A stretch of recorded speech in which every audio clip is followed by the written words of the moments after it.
Deuxième tour de l'élection présidentielle en Autriche ce dimanche et pour la première fois en Europe, un candidat d'extrême droite est en mesure de l'emporter. Il s'agit de cet homme, Norbert Hofer, qui porte les couleurs du FPE. Il est arrivé largement en tête du premier tour le mois dernier. Son adversaire s'appelle Alexander Van der Bellen, ancien chef du parti écologiste. Cet universitaire se présente sous l'étiquette indépendant. Il espère rassembler sous son nom les électeurs de gauche et du centre. Commentaires recueillis dans les rues de Vienne. Les gens sont inquiets par rapport à ce qui se passe, explique cet homme qui cite pêle-mêle l'arrivée des réfugiés ou encore la hausse du chômage. Et d'ajouter que c'est ce genre de peur qui amène les gens à se tourner vers l'extrême droite.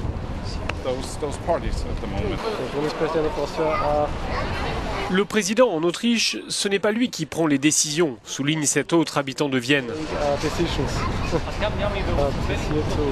Le rôle du président ici, c'est notamment de représenter le pays à l'extérieur.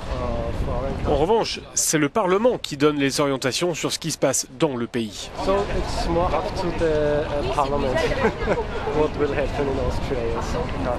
Quel que soit le vainqueur de cette présidentielle, ce scrutin aura constitué un sérieux revers pour les deux grands partis traditionnels, les sociaux-démocrates et les conservateurs, dont les candidats ont été éliminés dès le premier tour.